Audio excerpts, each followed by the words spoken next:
Hello guys, WhatsApp, कैसे हैं आप सभी लोग। My name is Sohel Mansuri and आप सब लोग मुझे देख रहे हैं आपकी अपनी मंसूरी क्लासेस पे।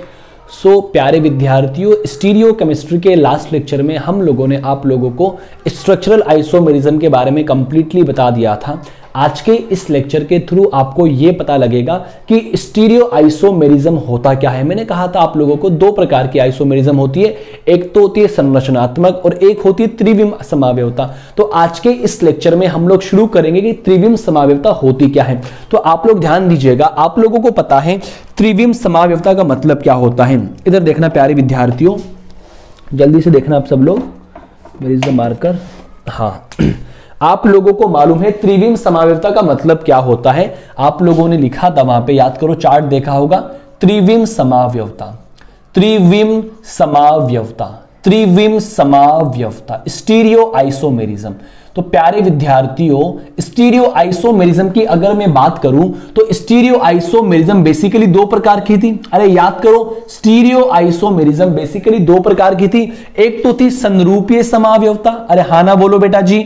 एक तो क्या थी? संरूपीय समावयवता, संरूपीय समावयवता, संरूपीय समावयवता। और एक क्या थी आप लोगों की? एक थी आप लोगों की एक तो संरूपीय समावयवता थी और एक थी विन्यासी समावयवता। बड़े कमाल की कातिल बात समझाने की कोशिश करूंगा थोड़ी देर में। विन्यासी समावयवता आप लोग समझने की कोशिश करना प्यारे बच्चों। इसको बोलते हैं भाई कॉन्फॉर्मेशनल, इसको बोलते हैं कॉन्फिगरेशनल। अब देखो प्यारे विद्यार्थियों, आप लोगों को पता है जो विन्यासी समावयवता होती है वो भी बेसिकली दो प्रकार की थी, वो भी बेसिकली दो प्रकार की थी। एक तो थी भाई आप लोगों की ज्यामिति समावयवता, सॉरी, एक आप लोगों की थी ज्यामिति समावयवता। अरे हाँ ना बोलो बेटा जी। आपके पास में चार्ट बना होगा, उस चार्ट को जाके देखो, ज्यामिति समावयवता। अरे हाँ ना बोलो बच्चा पार्टी।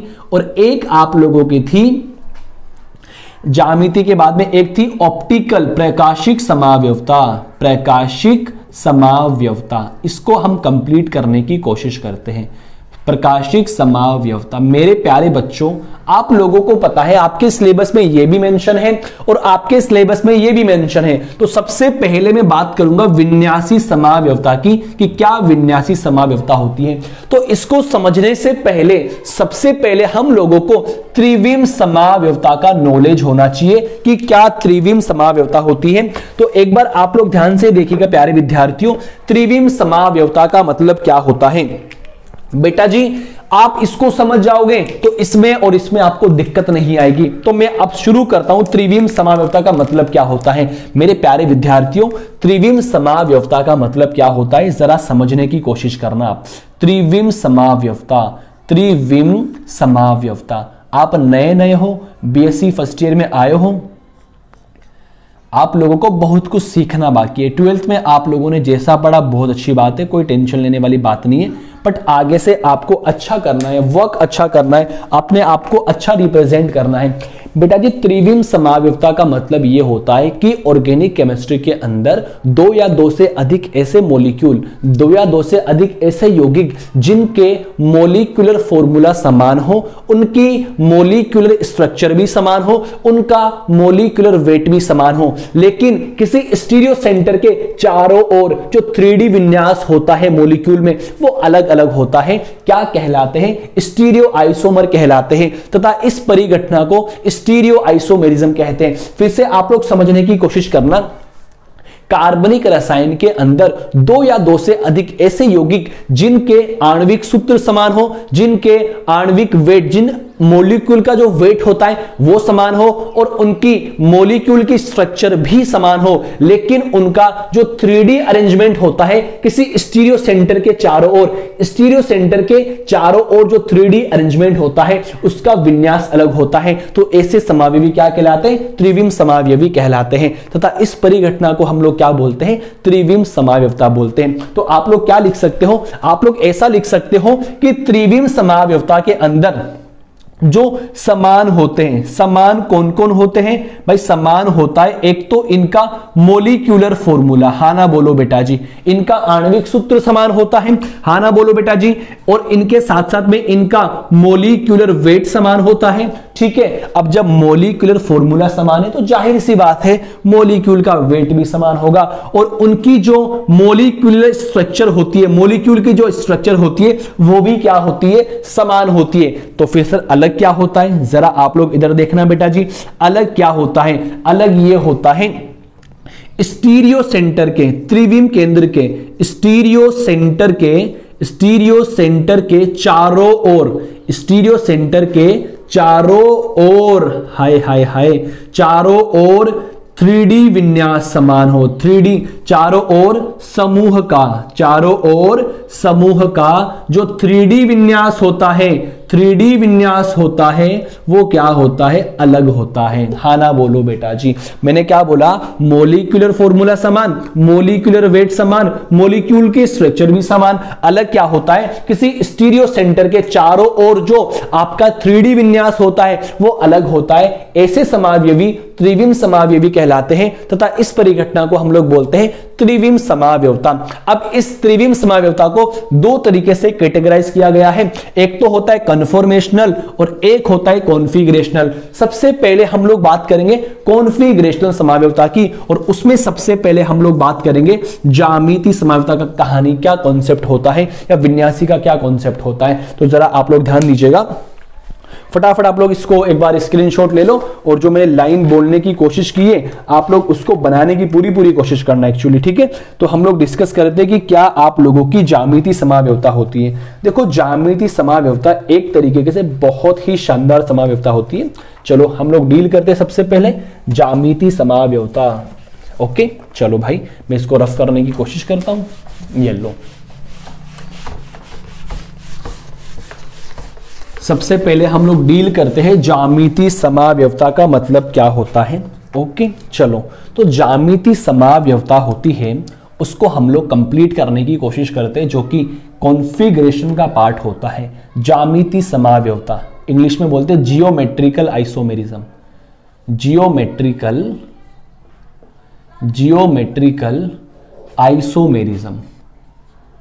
आइसोमेरिज्म हिंदी में आप लोग लिख दो भाई ज्यामितीय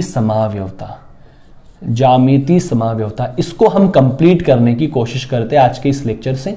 तो बेटा जी ज्यामितीय समावयवता का सबसे पहले मतलब क्या होता है आप लोग जरा बता सकते हो? What is the mean by ज्यामितीय समावयवता?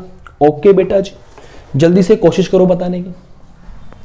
लिख दो कमेंट बॉक्स में, लिख दो भाई, एकदम अपनी लैंग्वेज में आप लोग लिख सकते हो ज्यामितीय समावयवता का मतलब क्या होता है। सुनो बेटा जी, वही सेम कहानी। देखो आप लोगों को पता है जब समावयवता का नाम आ चुका है तो जाहिर सी बात है आणविक सूत्र तो समान रहेगा, लेकिन मैं आप लोगों को बताने की कोशिश करता हूं ज्यामितीय समावयवता का मतलब यह होता है कि इस प्रकार की समावयवता में जो डबल बॉन्ड से जुड़े हुए ग्रुप्स होते हैं उनकी डायरेक्शन को देखी जाती है, उनकी स्थिति को देखा जाता है, किस तरीके से उनकी स्थिति मौजूद होती है।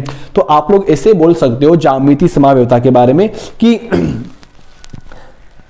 होता क्या है कि ज्यामितीय समावयवता का मतलब यह होता है कि इस प्रकार की समावयवता में जो आने वाले समावयवी हैं उनके मोलिक्यूलर फॉर्मूला समान होते हैं, मोलिक्यूलर वेट समान होते हैं, मोलिक्यूल की स्ट्रक्चर भी समान होती है, लेकिन जो डबल बॉन्ड से जुड़े हुए ग्रुप्स होते हैं उनकी स्थिति अलग अलग होती है, ज्यामितीय समावयवी कहलाते हैं तथा इस परिघटना को ज्यामितीय समावयवता बोलते हैं। तो इसकी कैटेगरी के अंदर इस क्लास के अंदर हम लोग 3 प्रकार की समावयवता का अध्ययन करते हैं जो कि बहुत इंपॉर्टेंट कहानी होती है। आप लोगों ने नाम सुना होगा, एक तो समपक्ष विपक्ष समावयवता, समपक्ष विपक्ष समावयवता, और आप लोग इसको इंग्लिश में क्या बोलते हो? सिस ट्रांस आइसोमेरिज्म, और आपको इंग्लिश में ही याद करना है सिस ट्रांस आइसोमेरिज्म। ओके, एक आप लोग पढ़ते हो यहां पर EZ समावयवता, EZ समावयवता। किस तरीके से EZ का नाम दिया जाता है? एक आप लोग पढ़ते हो सिन एंटी समावयवता, सिन एंटी समावयवता। चलो आप लोगों को पता चल चुका है, एक तो हमको ये डील करना है, एक इजेड कॉन्फ़िगरेशन देखना है और सिन एंटी कॉन्फ़िगरेशन देखना है। तो प्यारे बच्चों, सबसे पहले मैं समपक्ष और विपक्ष की बात करता हूं, सिस और ट्रांस की बात करने की कोशिश करता हूं। मान लीजिए, लेट अस सपोज, देखो जब भी जियोमेट्रिकल आइसोमेरिज्म होगा, कार्बन डबल बॉन्ड कार्बन आपको मिलेगा। अगर कार्बन डबल बॉन्ड कार्बन नहीं मिलेगा तो जियोमेट्रिकल आइसोमेरिज्म एक तरीके से नहीं हो सकता है। ठीक है, तो इसके जो दो ग्रुप्स होते हैं कुछ इस तरीके से होते हैं। कार्बन की वैलेंसी 4 होती है, 1 2 3 4। अब मैं जैसे मान लीजिए यहां पर मैं खड़ा हूं सोहेल, ओके, यहां पर भी है सोहेल, और यहां पे मान लो कोई अनिल खड़ा है, अनिल, और यहां भी कोई अनिल खड़ा है, ओके। तो यहां पे सोहेल सोहेल को देखो और यहां पे अनिल अनिल को देखो, तो आप लोग क्या देखोगे, सोहेल और सोहेल, सोहेल और सोहेल दोनों एक ही दिशा में आ चुके हैं, और यहां पे अनिल और अनिल दोनों एक ही दिशा में आ चुके हैं। तो कुछ समझने की कोशिश करना। लेकिन ऐसा भी तो हो सकता है, ऐसा भी तो हो सकता है कि यहां तो आ जाए सोहेल, बट अब की बार सोहेल यहां पर, अनिल अपनी पोजीशन को चेंज कर लिया, अनिल ने अपनी पोजीशन को चेंज कर लिया। तो आप लोग क्या देखोगे कि यहां पर अनिल और अनिल एक दूसरे के विपरीत चले गए, सोहेल और सोहेल एक दूसरे के विपरीत चले गए। अपने को देखना क्या है, अपने को यह देखना है सिस ट्रांस के अंदर अगर समान समूह है, समान दिशा में आ जाए तो उस कॉन्फ़िगरेशन को हम लोग बोलते हैं सिस कॉन्फ़िगरेशन, और अगर समान समूह है विपरीत दिशा में आ जाए उसको हम लोग बोलते हैं ट्रांस। क्या बोलते हैं बेटा जी, ट्रांस बोलते हैं। समझे कुछ? अगर कार्बन डबल बॉन्ड कार्बन से जुड़े हुए ग्रुप अगर दोनों एक दिशा में आ जाते हैं तो उनको हम सिस बोलते हैं, और अगर दोनों विपरीत में आ जाए उसको हम लोग क्या बोलते हैं, ट्रांस बोलते हैं। तो 2-3 एग्जांपल सोल्व करने की कोशिश करते हैं हम लोग कि क्या सिस होता है और क्या ट्रांस होता है। तो आप लोग प्लीज बताने की कोशिश करना। एक बार मैं इस मार्कर को थोड़ा सही कर लूं, ओके। हाँ, आप लोग बड़ी मेहनत कर रहे हो तो मुझे अच्छा लगता है भाई। अगर बच्चे मेहनत करते हैं ना तो पढ़ाने का मजा भी अच्छा आता है। ठीक, चलो 2-3 एग्जाम्पल सिस और ट्रांस के हम लोग देखते हैं। प्यारे विद्यार्थियों, जैसे मान लीजिए कार्बन डबल बॉन्ड कार्बन, और यहां पे मैंने लगा दिया कुछ इस तरीके से ग्रुप, इधर लगा दिया मैंने CH3, इधर भी लगा दिया मैंने CH3, यहां पे लगा दिया H और यहां पे लगा दिया H, और मैं यहां पे लिखता हूं कार्बन डबल बॉन्ड कार्बन, यहां पे लगा दिया मैंने CH3 और यहां पे लगा दिया मैंने CH3, यहां लगा दिया H और यहां लगा दिया H। फटाफट चेक करके बताओ कौन सा तो सिस है, कौन सा ट्रांस है। ओके, सेकेंड एग्जाम्पल की बात करता हूं मैं, सेकेंड एग्जाम्पल की बात करता हूं, जरा ध्यान से देखिएगा। COOH यहां लिखा मैंने और यहां भी क्या लिखा मैंने, COOH, और इधर लिखा हाइड्रोजन और इधर लिखा हाइड्रोजन। समझने की कोशिश करना। वही कार्बन डबल बॉन्ड कार्बन, यहां पे लिखा COOH और यहां भी लिखा मैंने C डबल बॉन्ड OH और यहां पे लिखा मैंने हाइड्रोजन और हाइड्रोजन। फटाफट चेक करके बताओ कौन सिस और कौन ट्रांस। और एग्जाम्पल करते हैं हम लोग फटाफट। इधर देखना बेटा जी, ये कार्बन डबल बॉन्ड कार्बन, यहां मैं कुछ इस तरीके से लिखता हूं, ये कार्बन डबल बॉन्ड कार्बन, यहां कुछ इस तरीके से मैं लिखता हूं। अपने को यहां पे लिखना है, मान लीजिए आप लोगों ने लिखा बेसिकली ए, मान लो ए, और यहां पे आप लोगों ने बी लिखा, और यहां पे आपने ए लिखा और यहां आपने बी लिखा। तो फटाफट चेक करके बताओ कौन सिस और कौन ट्रांस। तो आप लोगों ने देखा कि इस कार्बन डबल बॉन्ड कार्बन को देखो, CH3 और CH3 दोनों एक ही तरफ आ गए, तो इसको हम लोग बोलते हैं सिस आइसोमर। क्या बोलते हैं, सिस आइसोमर। लेकिन जब आप इस वाले एग्जाम्पल में देखोगे, दोनों एग्जाम्पल सेम ही, ये दोनों एक दूसरे के आइसोमर कहलाते हैं। CH3 और CH3 दोनों एक दूसरे के विपरीत चले गए, तो इसको हम लोग क्या बोलते हैं बेटा जी, ट्रांस बोलते हैं। हाँ ना बोलो बेटा जी। तो सिस और ये दोनों एक दूसरे के क्या होते हैं, समावयवी होते हैं। इसकी बात करता हूं तो वही सेम कहानी, COOH सेम साइड आ गए, तो इसको क्या बोलेंगे, सिस समावयवी। और यहाँ पे COOH और COOH, यहाँ पे चाहे H को देख लो, दोनों अलग अलग दिशा में चले गए, इसको हम लोग बोलते हैं ट्रांस समावयवी। यस और नॉट। सेम कहानी, अगर समान समूह है, समान दिशा में आ जाए, समान समूह समान दिशा में आ जाए, उसको हम लोग क्या बोलते हैं प्यारे बच्चों, सिस। लेकिन यहाँ पे समान समूह है, विपरीत दिशा में चले गए, इसको हम लोग क्या बोलते हैं, ट्रांस बोलते हैं। तो आप लोगों को कोई भी एग्जाम्पल मिल जाए और अगर ग्रुप समान दिखे, अगर वो दोनों सेम साइड में हो जाए तो सिस बोलते हैं, और दोनों विपरीत दिशा में चले जाए तो उसको हम लोग क्या बोलते हैं, ट्रांस बोलते हैं। तो आप लोग यहाँ पे एक छोटी सी लाइन लिख सकते हो, यहाँ पे लिख सकते हो समान समूह है, समान समूह है, समान दिशा में, समान दिशा में, तो इसको तो हम लोग बोलते हैं सिस, हाँ ना बोलो बेटा जी। और समान समूह है विपरीत दिशा में, इसको हम लोग क्या बोलते हैं बेटा जी, ट्रांस बोलते हैं। तो पहली आइसोमेरिज्म शायद आप लोगों को समझ में आ गई होगी, सिस और ट्रांस का मतलब क्या होता है। अगर समान समूह समान दिशा में आते हैं उसको हम सिस बोलते हैं, समान समूह विपरीत में आते हैं उसको हम लोग ट्रांस बोलते हैं। तो सिस ट्रांस एक जियोमेट्रिकल आइसोमेरिज्म होती है। आप फटाफट इसका स्क्रीनशॉट ले लीजिए, और अगर आप लोगों ने अपने चैनल को सब्सक्राइब नहीं किया है तो प्लीज आप लोग जल्दी से सब्सक्राइब कर दीजिए। ओके, फटाफट आप लोग देखना। तो मेरे प्यारे विद्यार्थियों, देखो लेक्चर हम छोटे छोटे बनाएंगे ताकि आप लोग आसानी से देख लो।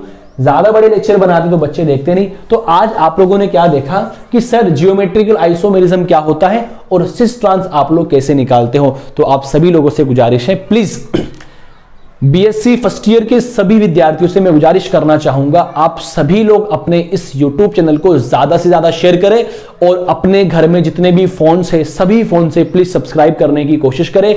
और जितने लोग हमारे से जुड़ेंगे अपन एक परिवार बनता जाएगा। अभी अपने अप्रोक्सीमेटली 1.5 के सब्सक्राइबर हो चुके हैं। मैं चाहता हूं जल्द से जल्द ये आंकड़ा 2 के सब्सक्राइबर में बदले और अपन नए नए लोगों को अपने चैनल से जोड़ सकें। सो आप सभी लोगों से गुजारिश है, अपने घर में जितने भी फोन से अपने दोस्तों को अपने लेक्चर को शेयर करिए और उनको सब्सक्राइब करने के लिए बोलिए। सो आप सभी लोगों से गुजारिश है, अपना ध्यान रखें, सुरक्षित रहे और इस लेक्चर को आप अच्छे से देखें। नहीं समझ में आता है तो कमेंट बॉक्स में कमेंट करिए। Thanks for watching this video. Thank you so much.